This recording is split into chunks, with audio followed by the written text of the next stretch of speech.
Welcome to Vision Forward's Tech Connect Live, connecting you to the world of assistive technology. And now, here are your hosts, Corey and Luke. It had his perfect timing.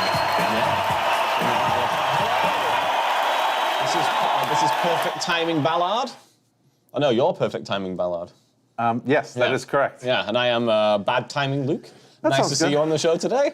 And it is a cold and dreary Thursday here. Well, I don't know that I'd call. I mean, I guess compared to what it has been the last few days, I don't know that I'd call today cold. Maybe not. It is dreary. I mean, I think it's still in the 80s today. Is it seriously? Yeah, I think it's going to be. I've been inside. I've been inside the air-conditioned office since early this morning. It's like 40s in here. It's really so cold. I know, it's really cold.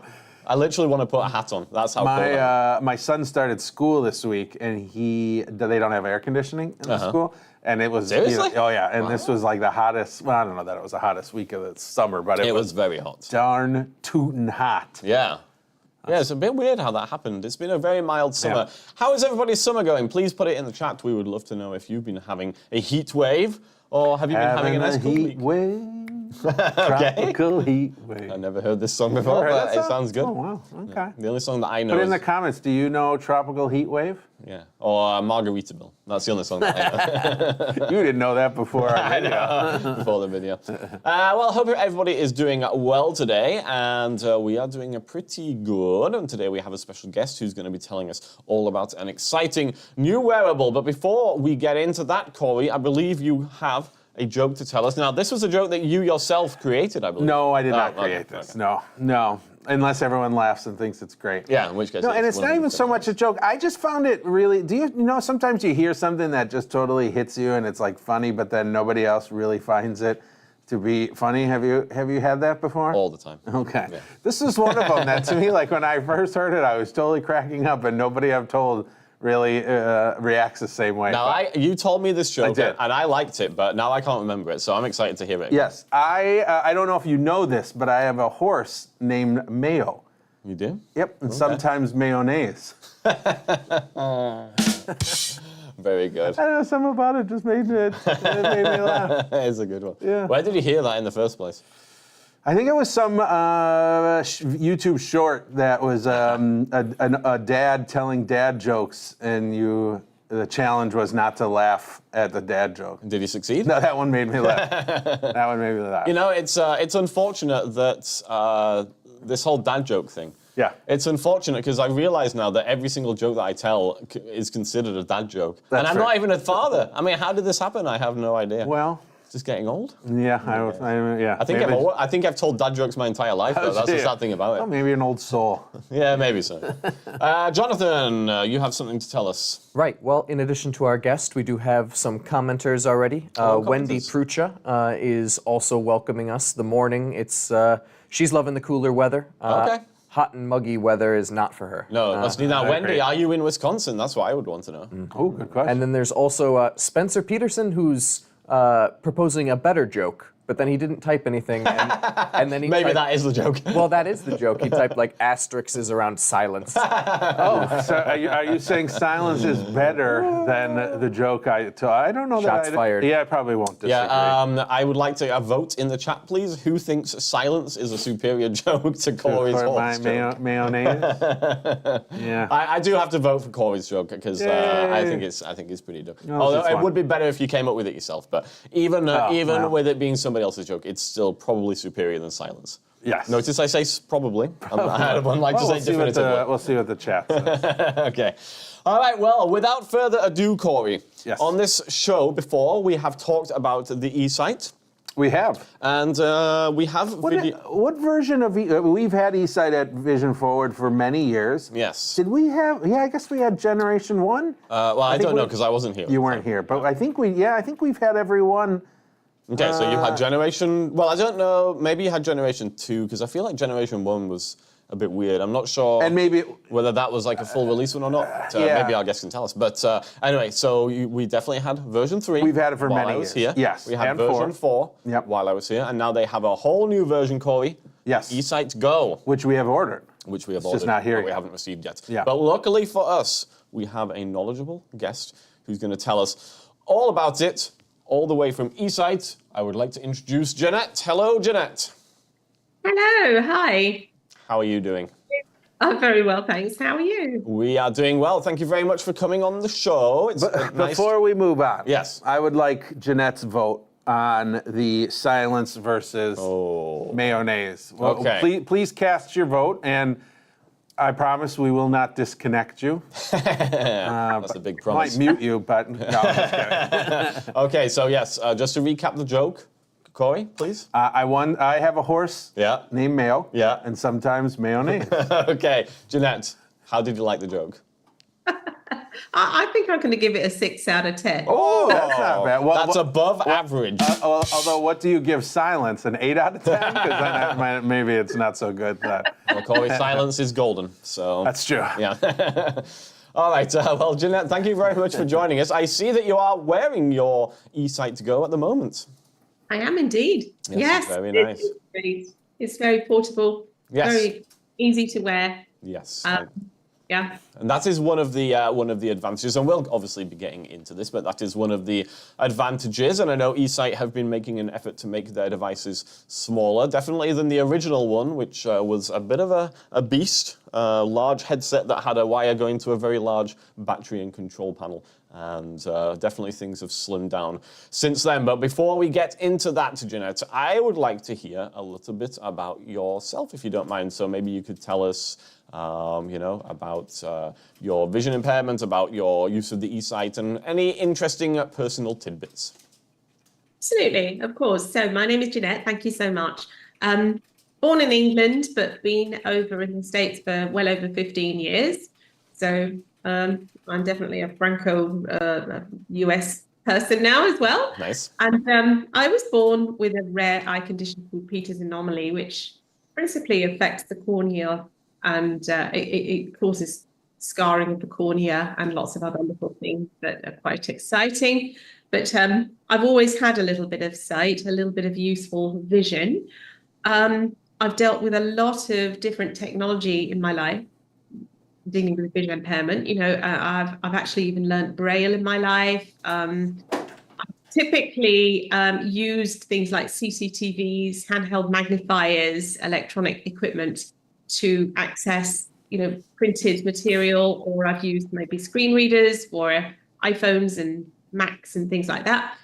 eSight really changed everything. I discovered eSight in 2018 via an article in a magazine, and I actually didn't believe that the eSight was real. I thought this would be it. I have to say I was a little bit ignorant about wearable eye technology at that point. I was very good with computer technology, assistive technology generally, but wearable devices, I had very little knowledge of that. So that was part of my cynicism. But, these claims that it could actually help people who were very low sighted, in the category of being legally blind but had some sight, to be able to achieve a notable improvement.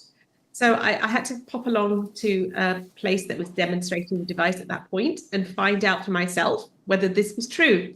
And indeed it was. I went from only being able to see the second letter down on the board from the top, being able to see the second line down from the bottom, which put me at about, or the third line down, I think, it put me about 2050 as opposed to 2600.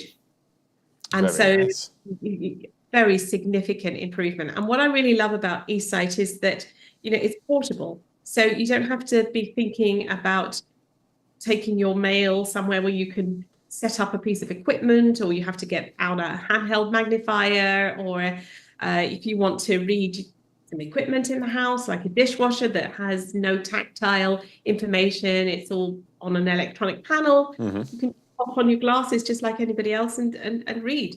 Or I can go out and see street signs and all sorts of exciting stuff. So it really has been a game changer. I can take it to meetings and pull open an agenda that everybody has and just read it, or read printed material. It's great.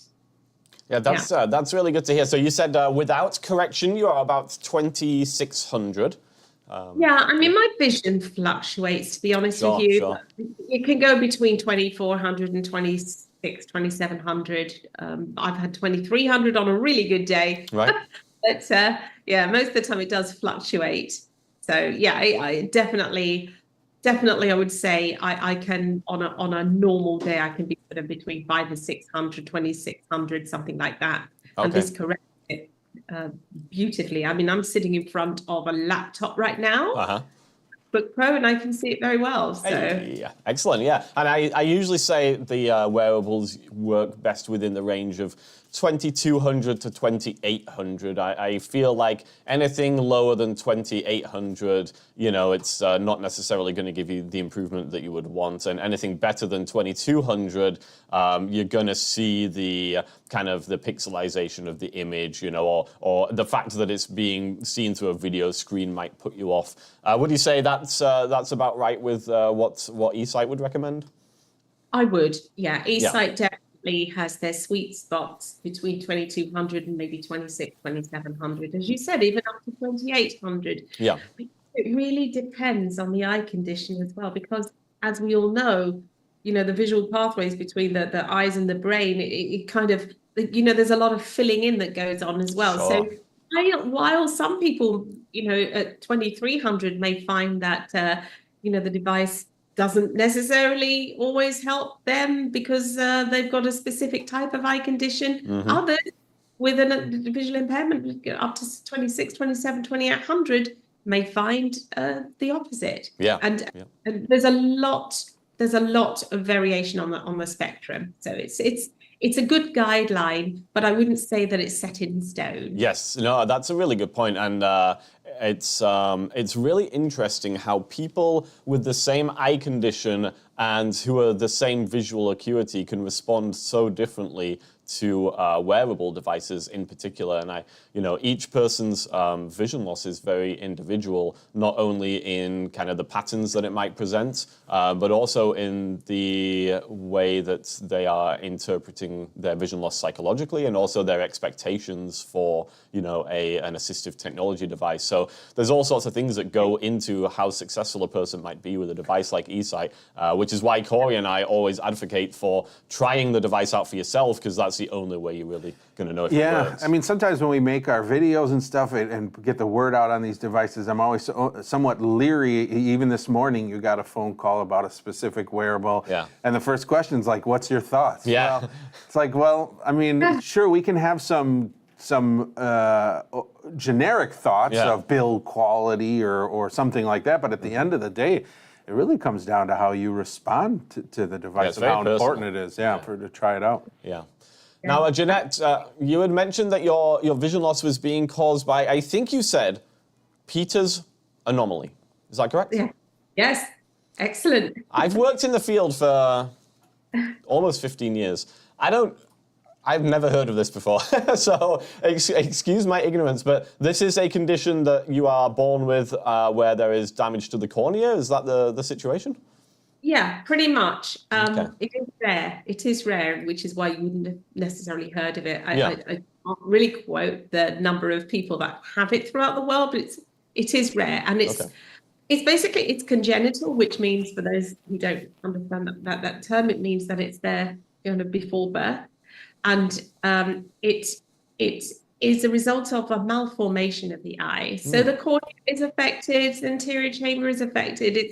It basically has an effect on the development of the eye, and so it has some after effects as well. But principally, the scarring of the cornea, I would say, is probably the main defining factor.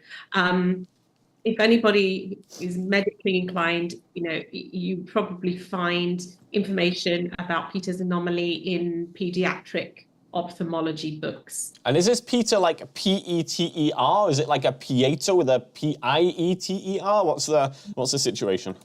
P-E-T-E-R. Okay, so nice and easy, exactly how you might think it would. Yeah. And actually, it can be called Peter's anomaly or Peter's syndrome. Okay. I've actually met one other person. Was his name Peter? Thought maybe it was the person who it's so rare that only one. Yeah, I'm Peter. It was named after him. Now we're going into the mayonnaise territory again. So I do know one other person, or I've met one other person who has Peter's anomaly. Ironically, he is an eSight user. Oh, really? Oh, that's That's how I met him. So it's Interesting. extraordinary. that is He loves eSight. Yeah, that's actually really cool. And I suspect that a lot of the people who are looking for a device like eSight probably have macular degeneration.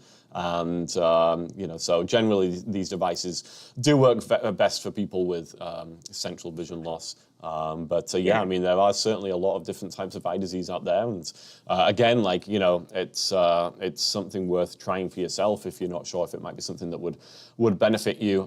So, Jeanette, for your particular condition, was a corneal transplant not an option? What was the situation with that? Oh, yeah. I've had several corneal transplants. Oh, really? Wow.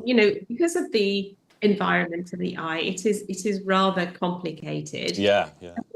Unlike a more normal environment, should I say, optical environment. My environment makes a corneal transplant duration rather challenging. Right. So I tend to have one every few years, and it really depends on how the specific transplant takes. But the latest one I had was back in 2020. Ironically, when everything was shutting down. Yeah. My eyes were being opened. So. I like it. That was Bascom Palmer, and they were excellent. And I have to say, it's lasted, and I'm still going strong with it. So I'm very happy about that. But yes, absolutely correct in that corneal transplants are definitely a good treatment for Peter's anomaly. Yeah. All right. I believe we may have something in the chat. Jonathan. Yes, well, we do have well wishes from our audience. Hello, audience. Anna is welcoming Jeanette to this wonderful live show. Thank you, Anna. And Wendy clarified that she was reporting from Mukwonago. So Wisconsinite. That's where I grew up. Hey. Graduated high school Wendy, there. if you used to live next door to Corey, Yeah, put it in the chat. if you have any stories, don't tell them. Please. Right. And there's actually two more questions here. Right. One of which is more generally about the device itself, whether it can take inputs from devices that would otherwise be screens. Fantastic question, and we will definitely get onto that. We're going to be talking about specifications, okay? Yeah, so what sort of ports, if any? The last one is just, when will Vision Forward have one that people can try? Oh, wow. So Vision, we can answer that one easily enough. Vision Forward will have one by next week or the week after, because we have one on order at the moment, and they were in stock, from what I understand. So. Yeah, I think it was ordered yesterday or the day before. Yeah. So if you'd like a demo, then you can get in touch with us. You could call, let's see. Call the main number. Call the main number, okay. Yeah. So 414-615-0100 and ask to speak to, Eli. Well, I'm wondering though, maybe it might be good to have a conversation with myself first, just to gauge maybe this is somebody I've already worked with, but that's true. Just to gauge the suitability. So yes, ask to speak to Luke, and we can have a conversation and then get you scheduled. But Jeanette, somebody asked about ports. And I think we should segue into just a general discussion of the device itself. Yeah. And so why don't you tell us a little bit? Now, I know that before the show started, you told us that you had been an eSight user since the third model, I believe. So I'd be interested to hear your thoughts. Number one, on just the different models, how they've changed, and then number two, give us a rundown of what's going on with the eSight Go in terms of specifications, what it looks like, what it's like to wear, and so on and so forth. Absolutely. Okay. So, yes, I have been an eSight user since eSight 3 is what they call the version that I started with, which is actually not too dissimilar to the version that I'm wearing now. And I'll explain why shortly. But going back to your points at the beginning of the program, you were talking about eSight 1 and 2. They're really pretty much almost the same model, eSight 1 and 2. They were clunky, large, clunky models. I didn't actually really wear one, so I've seen them, but I haven't worn one. They were pretty clunky, but yes. I do understand that a lot of people really loved them, and some people hang on to theirs. But those were the first ones. And then eSight 3 was released, I think, in 2017, if I'm not mistaken. That sounds right, yeah. Yeah, and then in 2018, I of course came on board as a user of the eSight device, and I was extremely impressed with it. Because of my background with technology, assistive technology, a lot of different assistive technology, plus the fact that I have worked at a local lighthouse and done lots of things with visually impaired people. So I was able to sort of offer that with my experience now with the eSight. And so I was onboarded to the eSight Corporation as a coach initially. So when somebody purchases an eSight, they do get a coach assigned to them, and they can have sessions to help them to learn the device over Teams, and they can have support, ongoing support, during the whole time that they have their eSight device.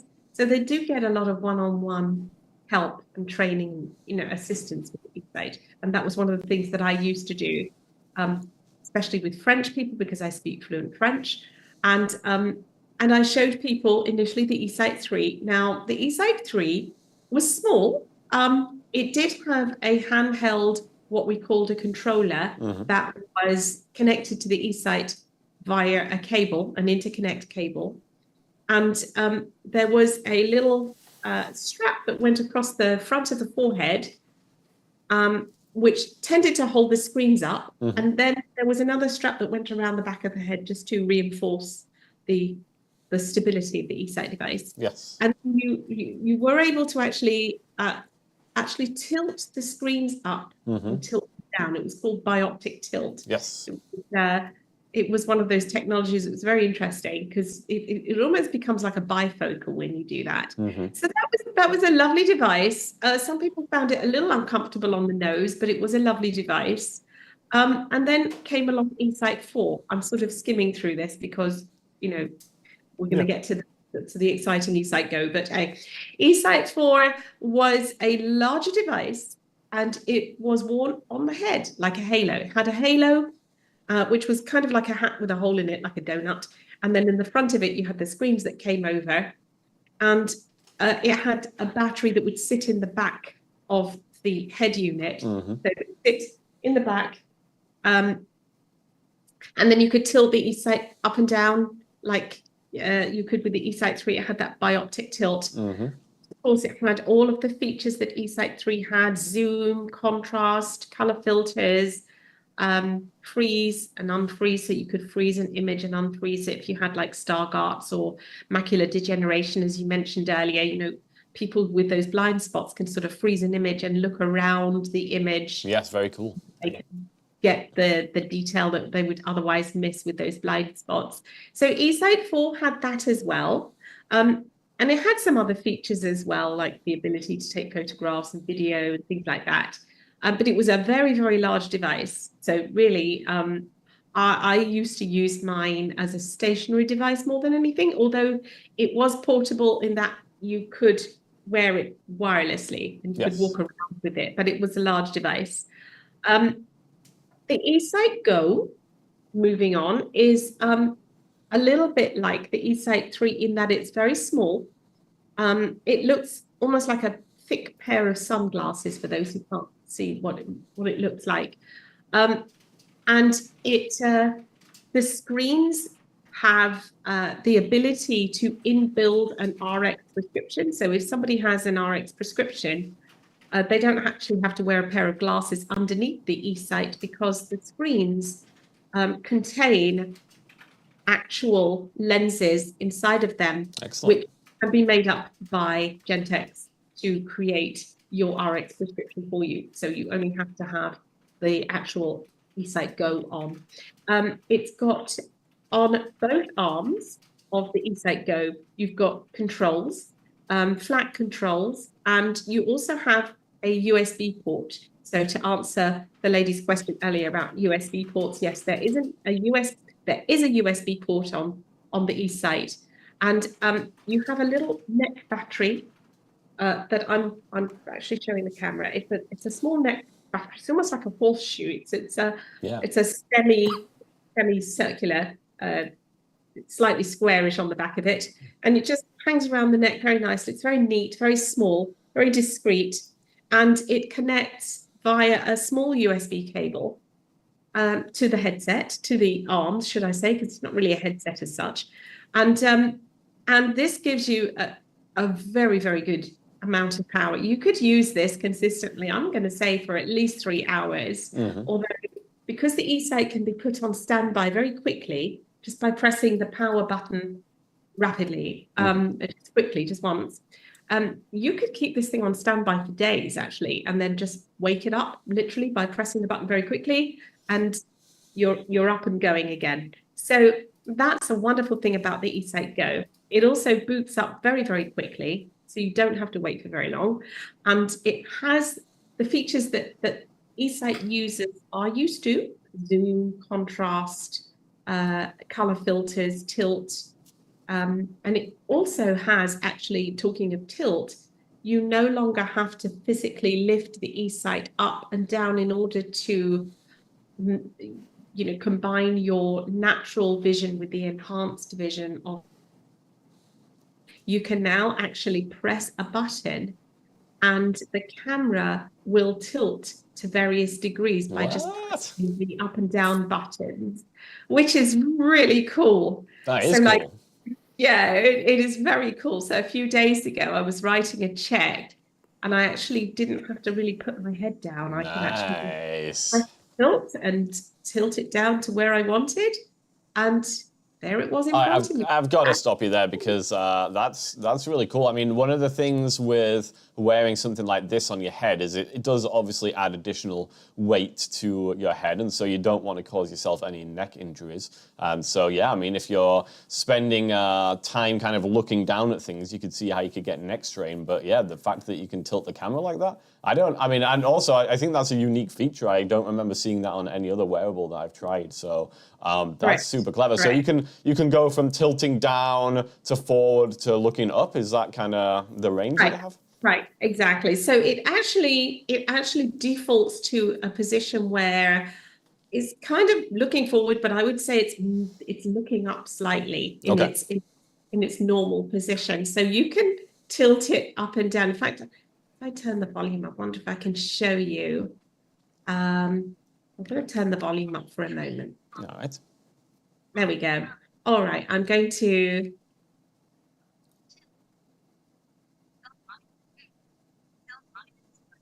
So now that I'm tilted, I'm actually looking above my laptop, for example.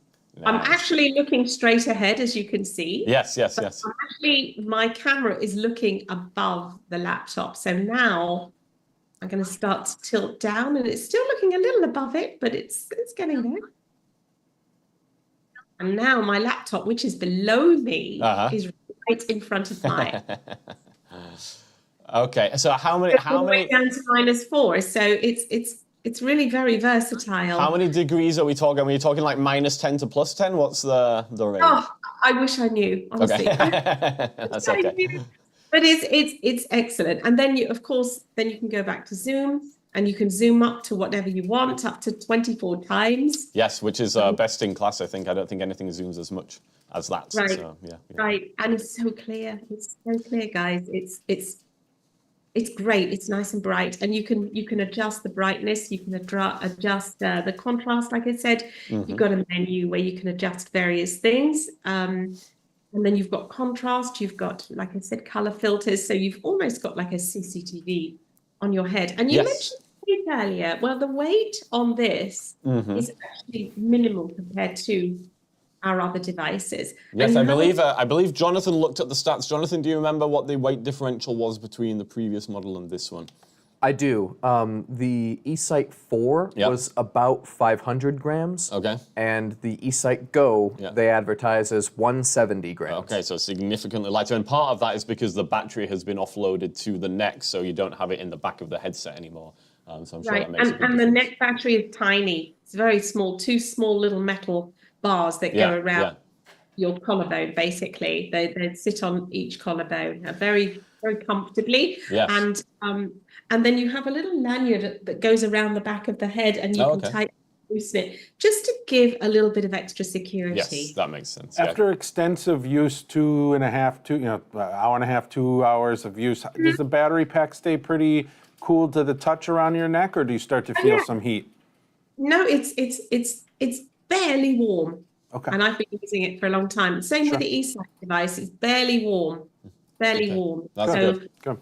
yeah, and I would also say that, sometimes if I'm just working at my computer for long hours, I will just take my battery pack off and I will connect the unit with a longer USB cable, which is very convenient.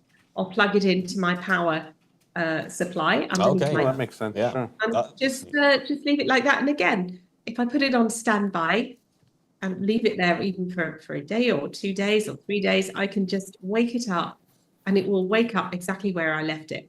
It's amazing. Very nice. Even the settings will be exactly where I left them when I put it to sleep. You mentioned that on both arms were controls to obviously control the device.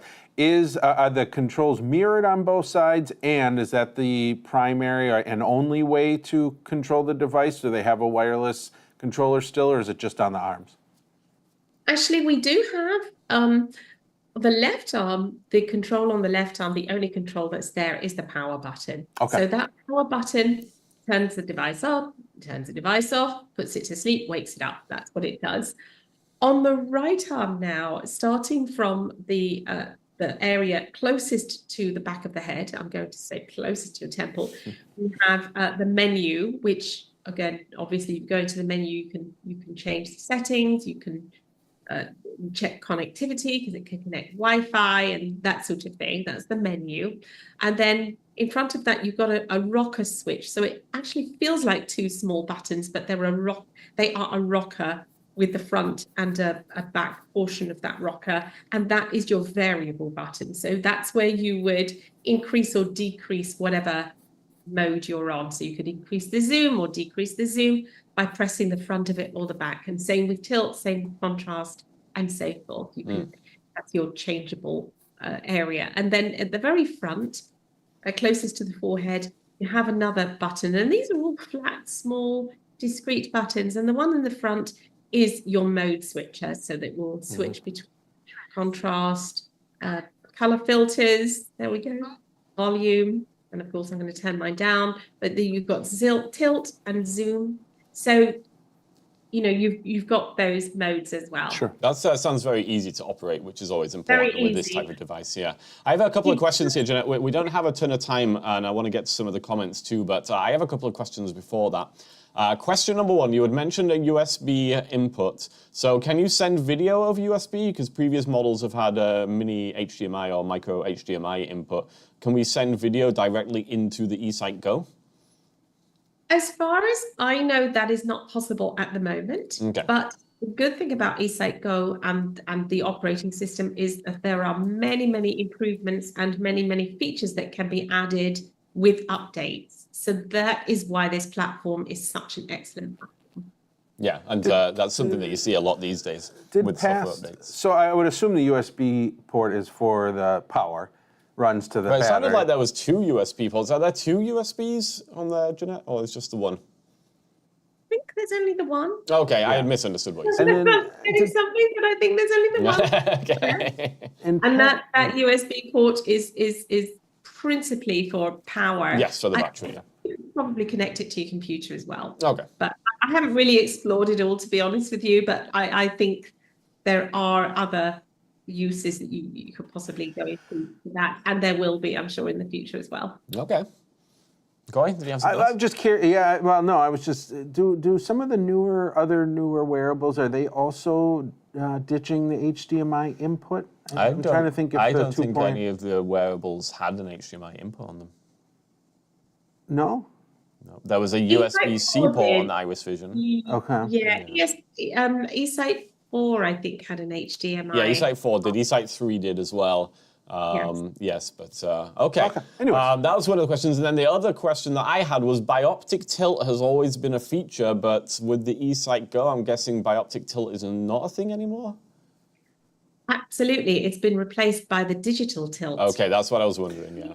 we feel is much more convenient actually, because it means that you don't really have to, if you've got this device sitting on your head and you're very happy with where it is, because you can actually adjust the nose piece as well. It comes with size nose pieces, and you can squeeze them together so that you can place the device slightly higher up. Okay. That leaves the underneath of your eyes.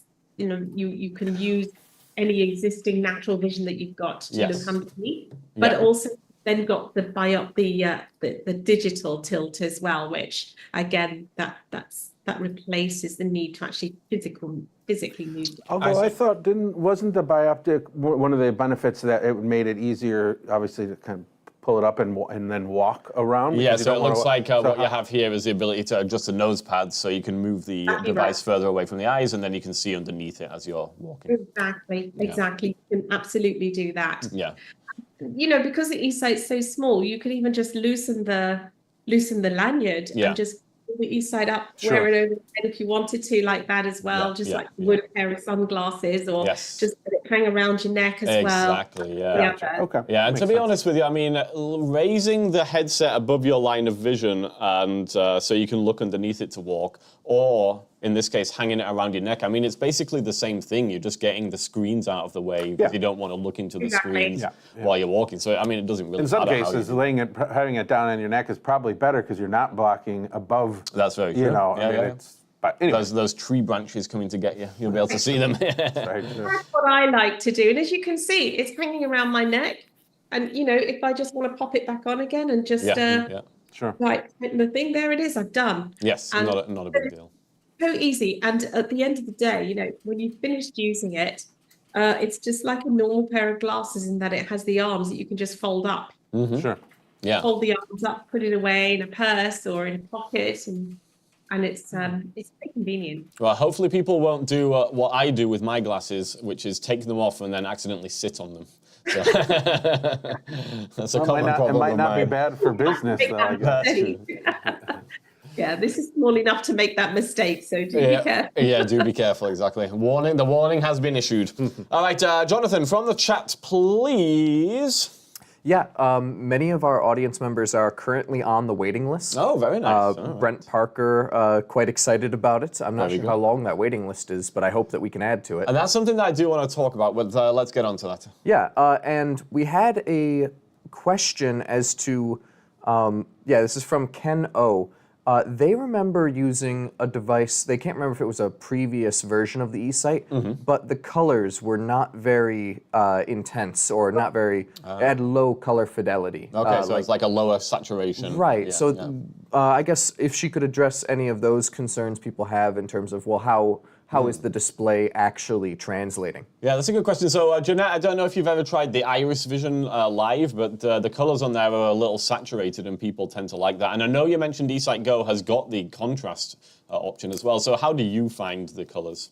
I find like the colors, I was actually just comparing it as I was putting it just around my neck. And I really, really like the colors, very faithful to like your screen. It's got that lovely, the darkish blue and the black, and I find that the eSight reflects that beautifully. Okay.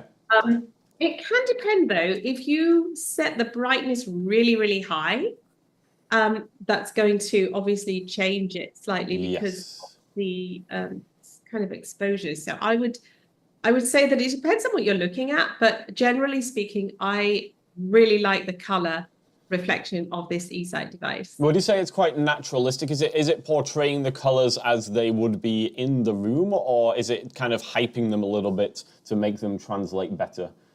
Oh, okay. So the colors are pretty much what they would be in the room. Okay. But the brightness of that is increased. So at dusk, for example, I've worn these at dusk, outside.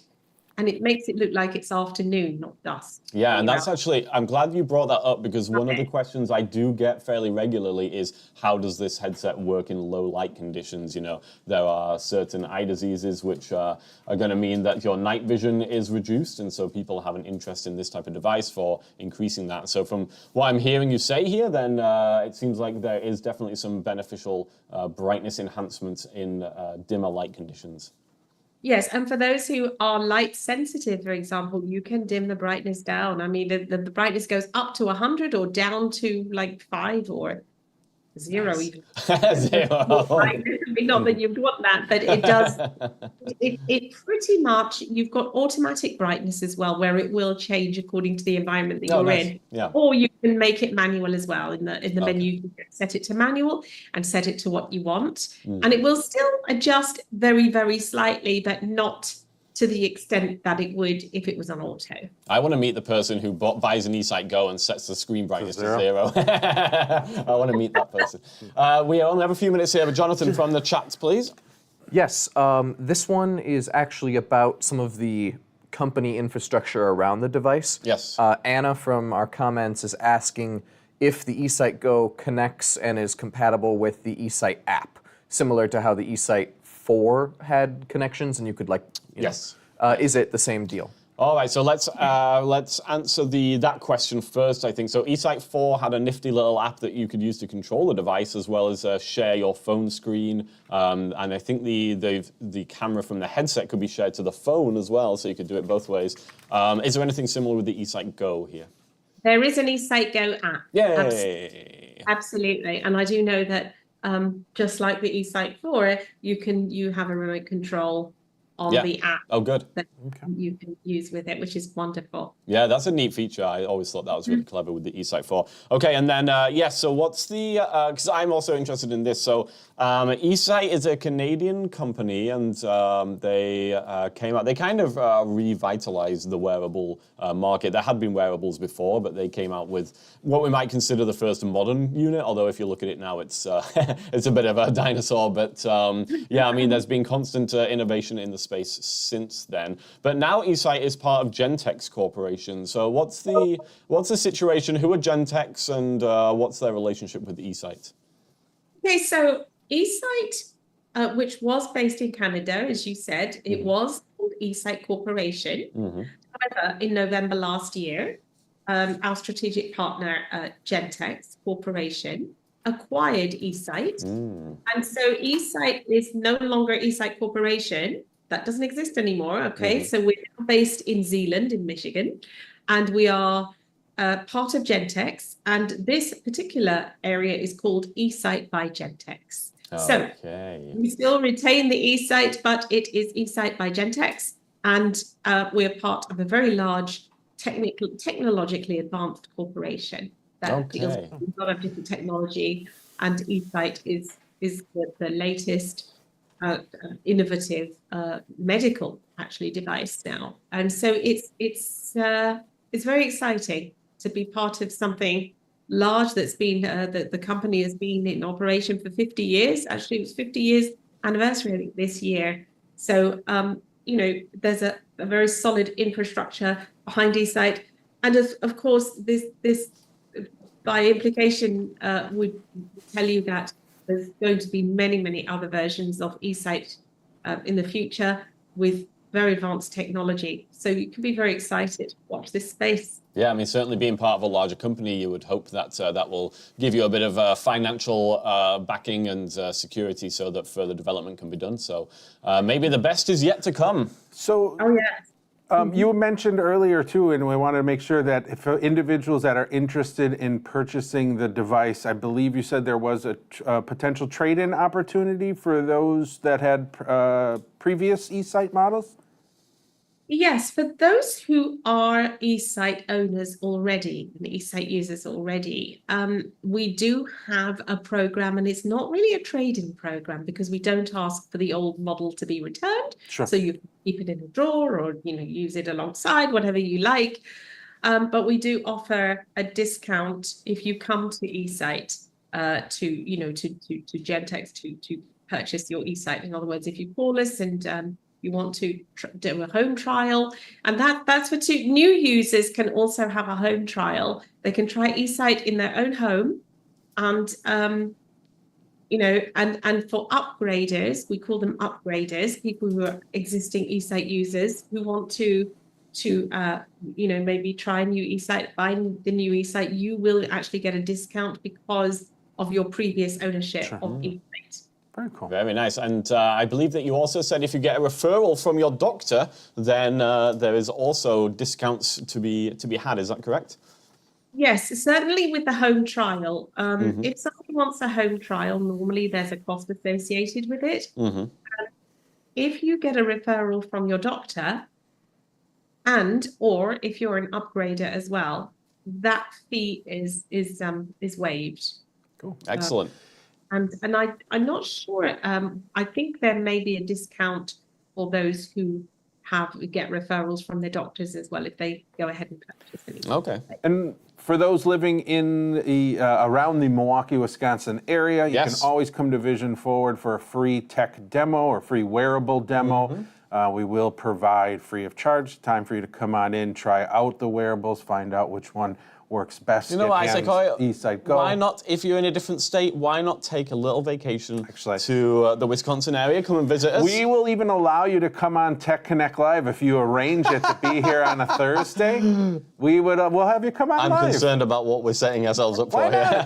Why not? If you want to come here out of state, and you want to come do a wearable demo, and you want to do it on a Thursday, okay, and then we can have them on the show, and they can tell us about their impressions of eSight after having had the demo live on the show? Sure. That could be Why cool. don't maybe we'll just stream the wearable demo. Yeah, there you go.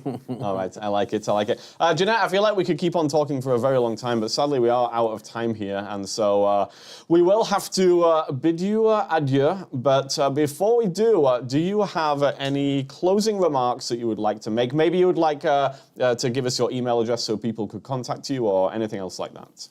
Absolutely. So I would say this is definitely a device that's worth trying because you just don't know. You don't know if it's going to work unless you try it. And you can try in your own home as well, as you say, coming into your facility and trying it too. It's wonderful.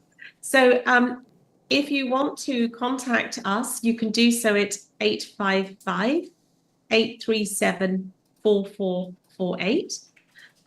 If you want to email me, of course, you're welcome to do so. It's Jeanette, JeAnnette, .VonDyck, VonDyck, at Gentex.com. All right, and hopefully Jonathan will put that in the chat as well. Did he catch that? Jonathan was a million miles away. So that was Jeanette.VonDyck at Gentex.com. Yeah. And the phone number is 1-855. Yeah. 837-4448. No, I'm not sure that's right. You maybe say it again just to make sure. Give us that number one more time, Jeanette. That's exactly right. It's 855-837-4448. All right, perfect. Thank you very much. So Jonathan will put that in the chat. And yes, if anybody has interest, then please do reach out to Jeanette or give eSight a call or get in touch with ourselves, 414-615-0100. Ask to speak to Luke or Corey. We are very excited about getting our demo headset, and we will be making one of our produced videos on it, Corey. So do keep your eyes glued to the YouTube channel, because that is where the video will go up, and that should be within the next month, I would imagine. We need to get the headset, we need to try it out, and then we need to make the video. Next week, Corey, we have a video all about accessibility features in Microsoft Edge. And Steven Tyler will be joining us. Steven Tyler from Aerosmith. Steven Tyler will be joining us on the video. Yeah, he has some interesting thoughts. If you happen to run into him, don't tell him about it, because he'll probably pretend like he doesn't know what you're talking about. But he will be on our video. He knows. So yes, do check that out. That will be coming up next Thursday, releasing sometime before 6 o'clock Central. And if you do like that video, give it a like and do leave us a comment. And then I think our next Tech Connect Live might be the Smart Vision 3 from Roz Mobility. Not 100%. Throw it in the comments if you'd be interested in seeing a Tech Connect Live on the Smart Vision 3 Android-based smartphone. Yes. I would be interested in seeing that video. Okay, well, I guess maybe we'll just do it then. I'll be interested in learning how to use it. Hopefully we can do it before the next show. All right, with that being said, thank you again, Jeanette. Thank you to all of our audience, and we will look forward to seeing you soon. Goodbye for now. Thank you for the invitation. It's been wonderful to be here. Thanks a lot. Thank See you. ya. Bye-bye. Bye-bye.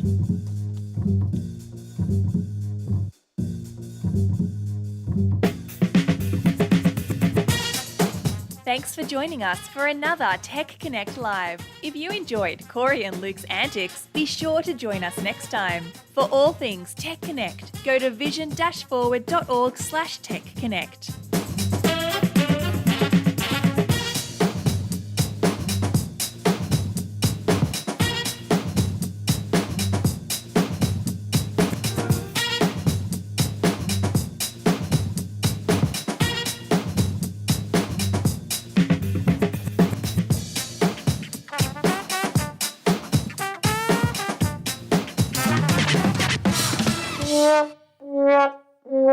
Yeah.